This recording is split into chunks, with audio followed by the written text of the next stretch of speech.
Our host, the world-renowned Christine Enville, an IFBB professional, 3 times world champion, a mentor, an icon, and of course, a founding co-owner of the best supplements money can buy, International Protein.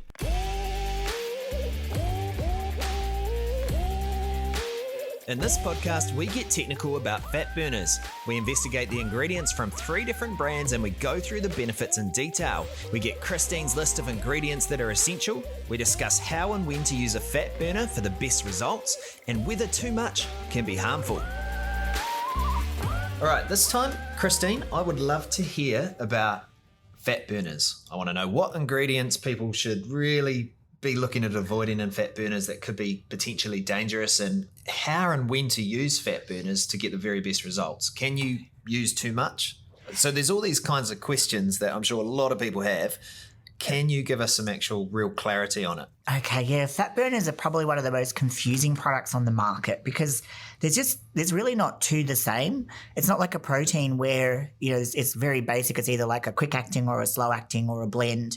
With fat burners, I have got a list of ingredients in front of me here, and there's about 25 ingredients on this list. And that's single different ingredients that are just in 3 products that I found on the market. So there was some commonality across that, but literally that means that there's about 8 ingredients that are in one that aren't in the other. And I'm talking about like totally different ingredients.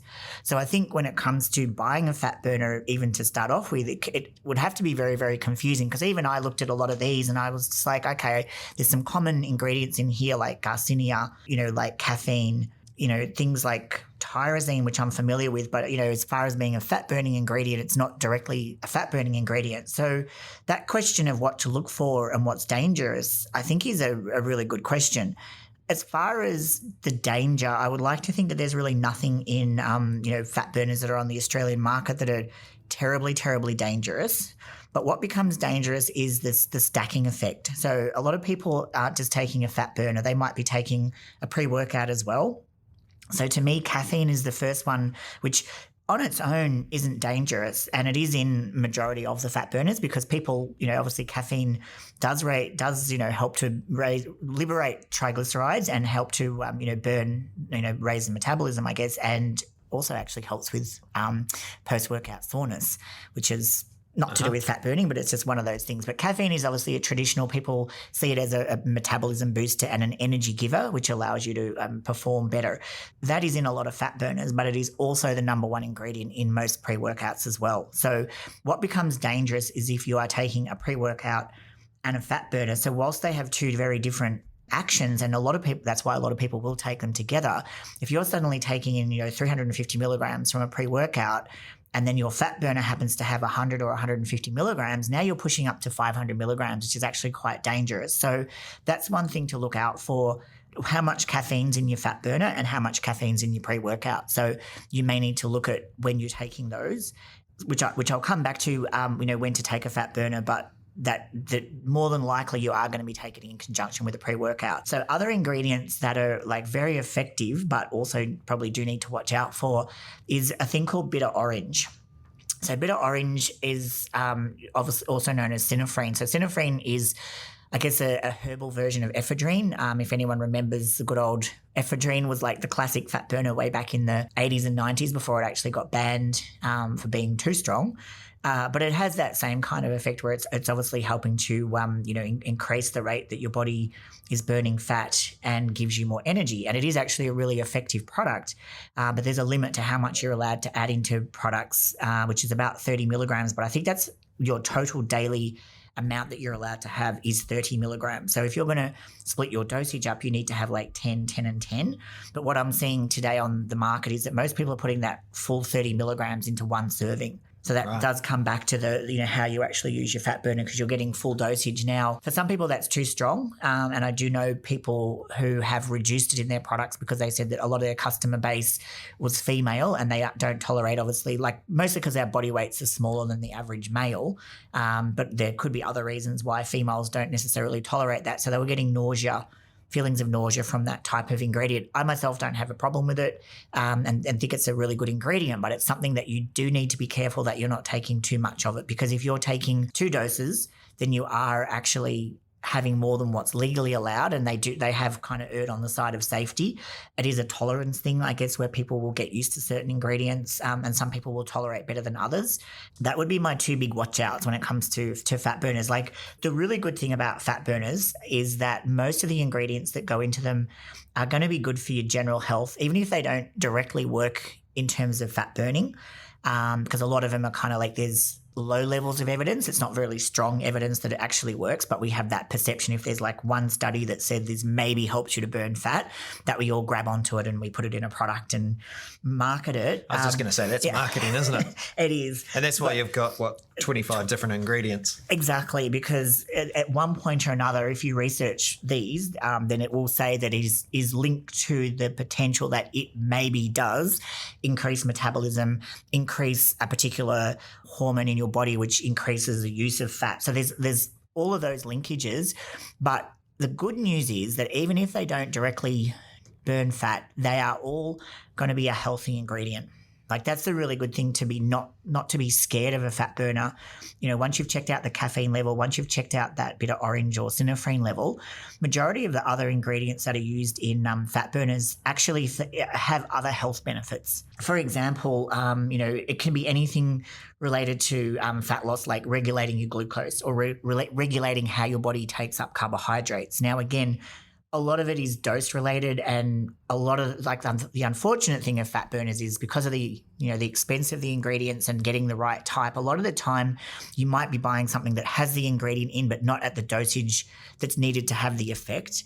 So you do need to kind of go back and, research the ingredients that are in there and look at how much is in there and look at whether it is actually going to be beneficial to you for that fat burning effect. However, at worst case, they're actually going to be good for your health overall. Like, a lot of them, as I said, they have other health benefits. So you're not going to be losing anything by taking them. You're not going to be unhealthier by taking them, even if you're not getting the result that you need. And of course, at the bottom of all this, you still need to control your diet, and you still need to do an exercise program, because there isn't really anything which will just sit there and melt your fat away whilst you're sitting on the couch eating potato chips, unfortunately. But I'm going to read out some of the ingredients that I've found in these fat burners, and some of them I would have to go away and do a little bit more research myself, but a lot of them I'm just going to kind of give an overview. So something like taurine, I haven't really seen that in many fat burners, and it is to do somewhat with energy. So I'm assuming that it's been put in there to kind of help with your overall energy production and energy, rather than actually directly burning fat. Choline bitartrate. So choline is what they call a fat mobilizer. So it does actually play a role in the direct metabolism and movement of fat around the body to get it into where it needs to be burnt. So that's a big tick. That's one of the classic old, they used to call them lipotropics. So it's a lipotropic. So it's not a super sexy kind of thing, but it's definitely, one of the ones that I would say does belong in a fat burner. And I will say that a lot of the fat burning ingredients, they aren't stimulants. Like, they don't act in a stimulatory way. They actually work in other mechanisms in your body. And the reason why people put that caffeine in as well is because they want people to think, oh, I'm getting something out of this. Whereas the true fat burners work in a more subtle way that you don't actually notice until obviously a month later you realize that you have actually lost some fat along with your exercise program. Don't look for the stim effect in a fat burner, because it's not always an indicator that it's a good fat burner just because it has a high stim there. So I'm going to kind of skip through lotus leaf and rosehip, because they do have some mild studies around them, and rosehip has been linked to, I think it's also improving your glucose metabolism, but it's one which I think is going to start to be seen more in fat burners, because there's going to be more research coming out about it. But it is actually a very good ingredient, and if nothing else, a very high vitamin C level. So it's a really healthy ingredient.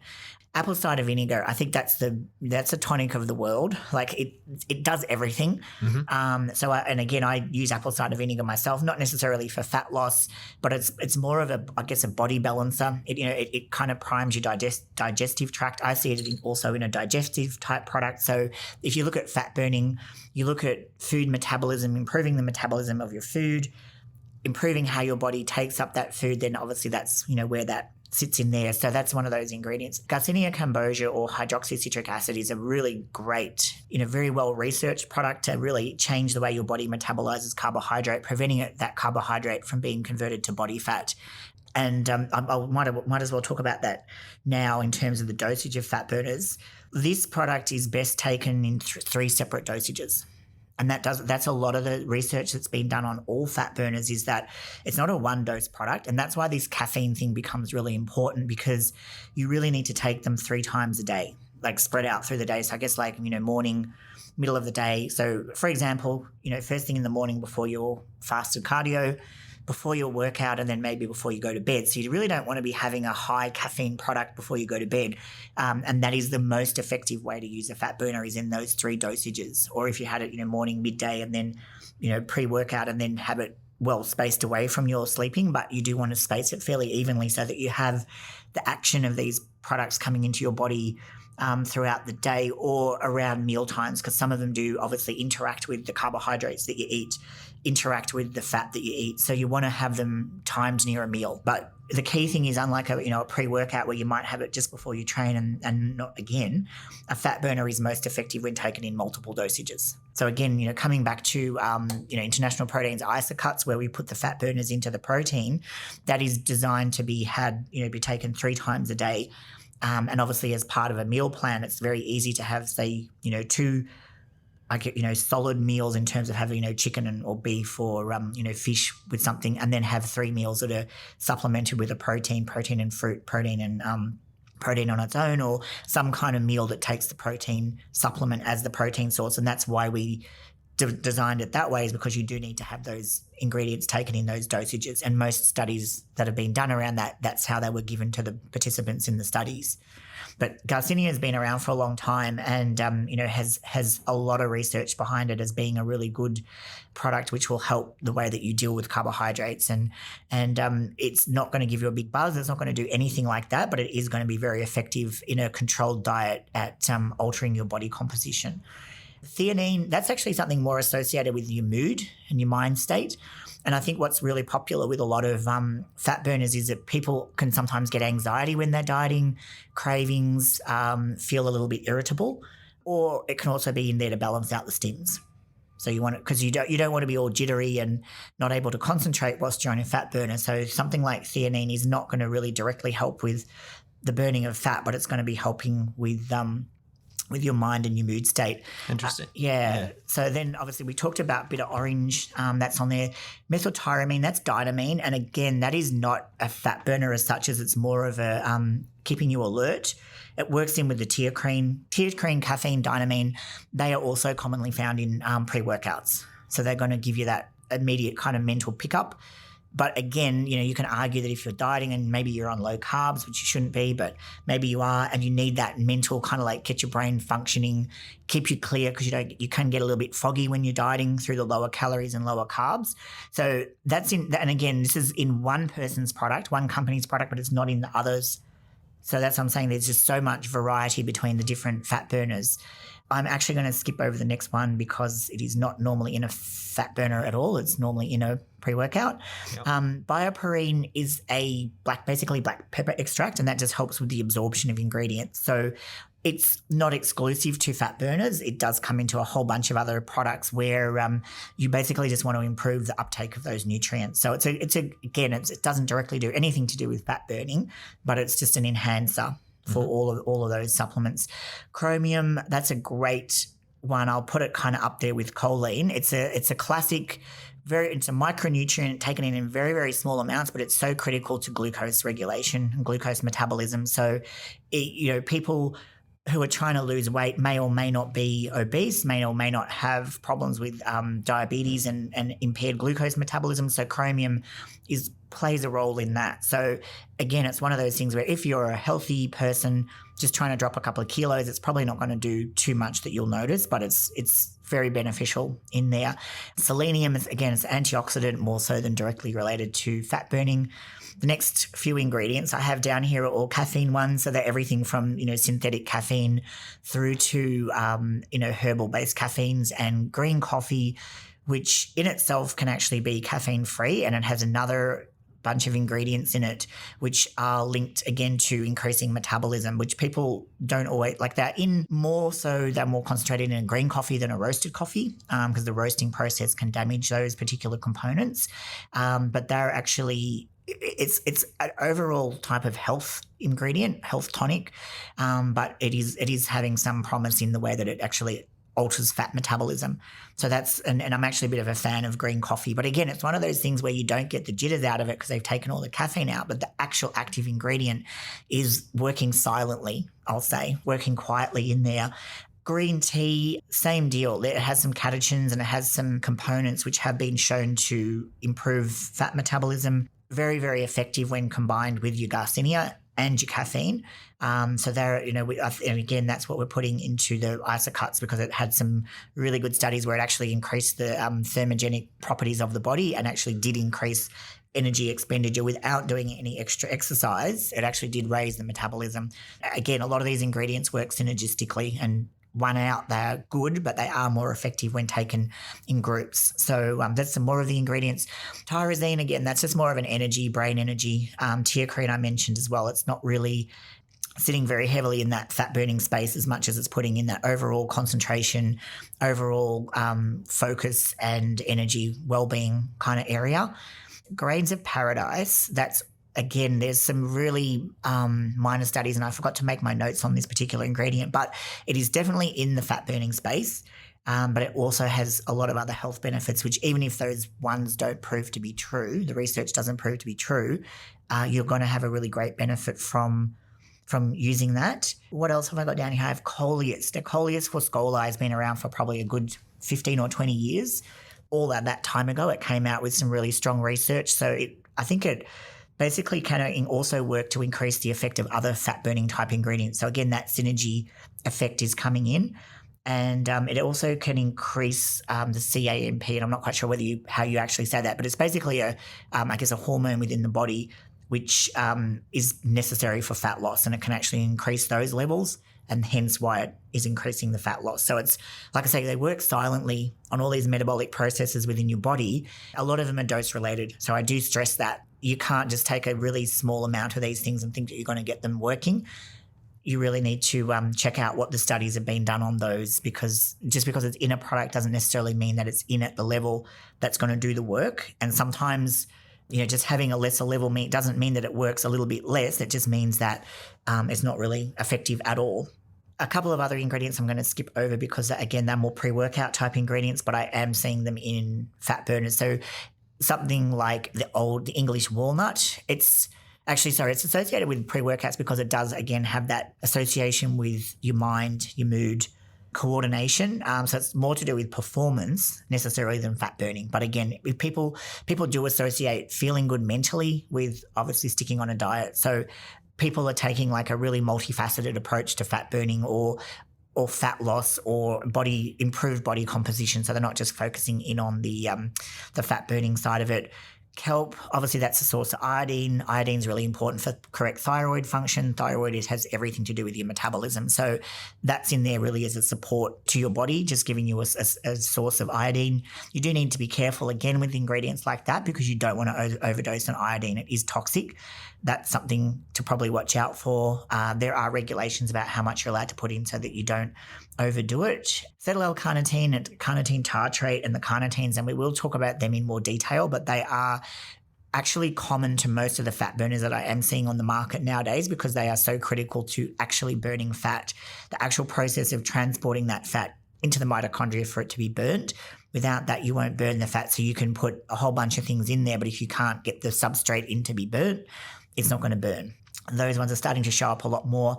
I'm seeing ashwagandha in a lot of products, but again, this is more of a calming, again, there's so many health benefits to ashwagandha, but it is more associated with anti-stress, sleep, calming. So again, I imagine it's being put in to balance out the stims that are in the fat burner, or also to help people stay calm whilst they have their carb cravings or, basic food cravings. Yerba mate's in some. Again, it's a lot of it's due to the caffeine, but it has not been shown to be any more effective than green tea. There are quite a number of components in yerba mate. It's not just the caffeine. There's a few different kind of flavonoids that have proposed health benefits. Again, it's a natural medicine that's been around for years in certain cultures. It is showing starting to pop up more and more as a general kind of energy vitality type of ingredient. But again, green tea or yerba mate, I don't believe that one is better than the other or maybe the green tea is actually a little better at the actual fat burning effect, but hey, it's a point of difference. Banana bar or chloroacylic acid regulates the uptake of carbohydrates and regulates glucose. So again, it's more about making sure you have proper metabolic function than what it is about the direct burning of fat. But how do you separate those things? Like, it all kind of goes in together. And then some B vitamins, which again have a lot to do with the metabolism of carbohydrates. So that was just a list of 3 products that I picked off the market. So of that, what are the essentials that you would want to see in a fat burner? I would love to see my carnitines in a fat burner, which obviously we'll talk about that at some point. But honestly, I would probably put in the Garcinia. I love the Garcinia because of the overall effect on what it does with the carbohydrates that you eat and how it does actually affect the way that your body metabolizes them, and the storage of body fat also is basically a carbohydrate sparer. So when you're coming to performing, exercising, there's more carbohydrate available. I like that ingredient. It does actually need to be taken in fairly decent sized dosages over that day's period. What is a decent size? I think it's about 350 milligrams, but it does depend on the strength of that as well, because I haven't really delved into that too much. But all of these ingredients, like you might see on my sheet that I have here, some sort of say 20% or 50% or that, and that's talking about like the active ingredient. So Garcinia, obviously the active component is the hydroxycitric acid, and I believe that it was something like 250 milligrams 3 times a day of the hydroxycitric acid component, which is normally about 50%. So you're looking at probably like a 500 or even higher, up to 800 milligrams of Garcinia at 50% hydroxycitric acid 3 times a day. I love the way I can just ask these questions, throw you in the deep end, and you just manage to pull out an answer with high levels of detail. I'm impressed. Yeah. I'll just talk a little bit more about what else. I would probably like to see a little bit of caffeine in there, but not a super high level, like maybe 50 milligrams or something like that, because it's not going to conflict too much with your pre-workout. And if you aren't taking a pre-workout, then you still got a little bit of caffeine coming in there as well. What else? I like the choline. I like the simple things. I like the things which really support chromium and choline. Inositol I would like to see, and I'm noticing that that's not in. It's in our isocuts. It's not in these ones here. And then look, it really depends. That's going to be probably giving you your firepower. Your Garcinia, some form of caffeine. As I said, I'm a little bit of a fan of the synephrine at the right dosages. I think that gives definitely a really powerful fat burner. And my carnitines. There's one thing also that's missing off of this list, and that's white willow bark. So back in the old days, there was this wonderful stack, which they used to call the ECA stack. So it was the ephedrine, caffeine, and aspirin. So that was obviously a very pharmaceutical kind of a stack. But what it essentially means is you can get your natural ephedrine from the synephrine. Obviously, caffeine you can get from your green tea, green coffee, or anhydrous caffeine.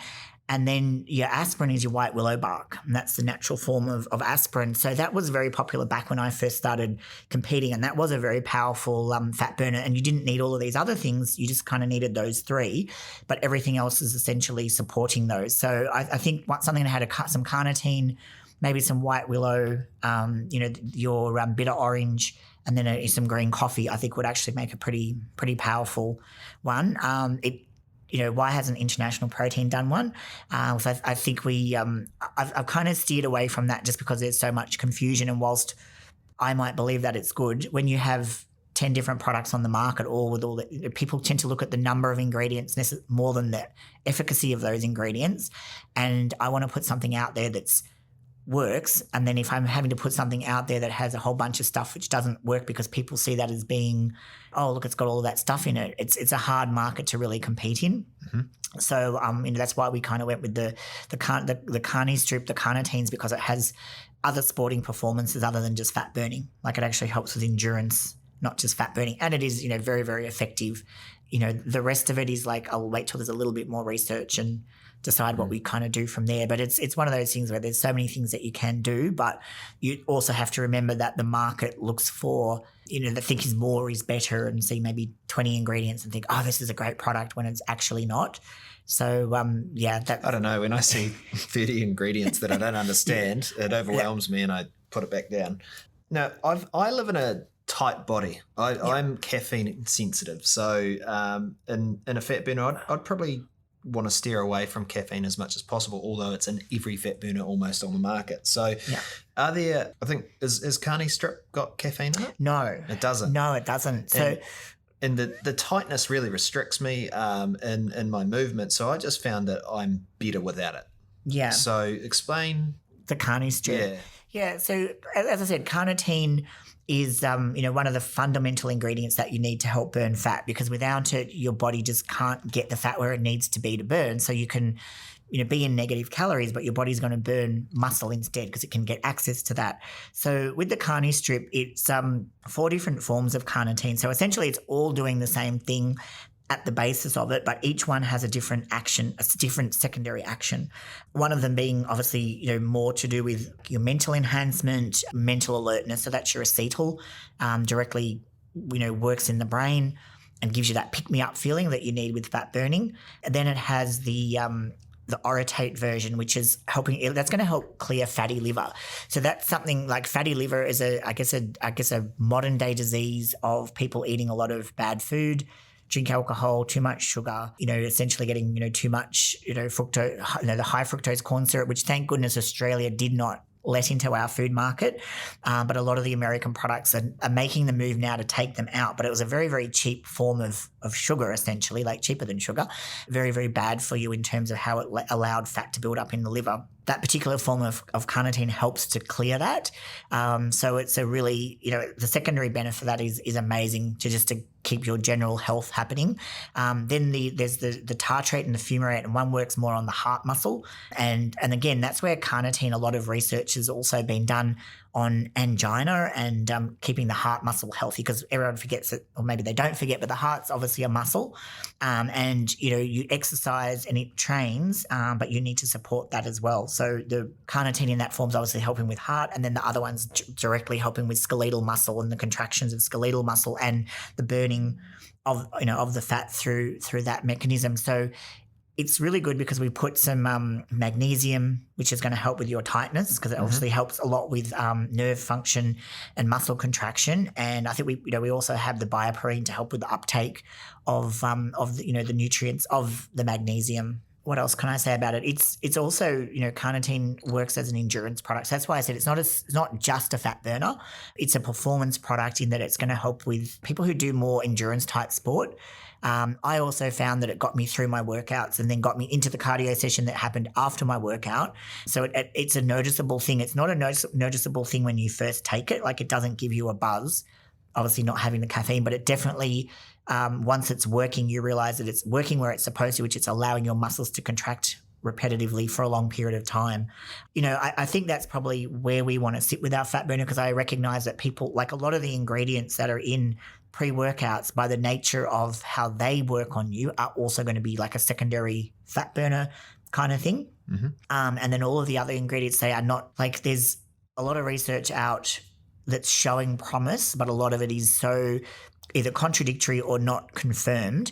Again, a lot of those other ingredients, I see them as more general health type ingredients, and that's a different space that we'll move into in the future. So I want to kind of keep it where it is at the moment with a very simple product, because fortunately there are people around like yourself who do look at that list of ingredients and just go, I don't even know what all of this is. Because if I had to go away and do a little bit more research just to get a little bit more detail, because I have a very overview, because we work with this stuff all the time, but to really drill down and go, okay, what is being researched about this ingredient? Is it just bunk, or is it actually factual? How strong is the research? Was it done on a human, or is the research done on an animal? Because a lot of the time when you see a research study or people make a statement about something, it's not necessarily clarifying who it was done on or what the actual circumstances around that were. What I find in this industry with marketing, like, people grab onto one little thing about an ingredient and then say, oh my God, it does this. But the reality is a totally separate thing. So, because we're not a fad company, we like things to be, very, very well researched. We tend to, wait until there's a little bit more conclusive proof around it. Mm. Okay, so just to wrap things up, have you got any other really good fat burning suggestions? Any techniques that you use? Well, look, like, fat burning is to me, fat burning equals negative calories. So if you're not in negative calories, you're not going to, well, sorry, that's actually really incorrect. Sitting here at rest, we're burning fat. Mm-hmm. But obviously you want to, you just want to burn more calories overall, because in one way or another, even if you're drawing from carbohydrate, at some point that carbohydrate will get refilled by food. But if you're in negative calories, at the end of the day, it's going to come from body fat. So my tips would be drink a glass of water before you eat, because there is actually some research around that where when people drank actually 2 glasses, 500 ml of water, I think it was like 20 minutes before they ate a meal, they did, without changing their diet, they did actually lose weight compared to people who didn't do that. Interesting. Yeah, I thought that was really interesting because I would have thought that water would have diluted the stomach acids and no? No, the acid in the stomach is so strong that I don't believe that 500 mils is really going to cut the mustard to dilute it down.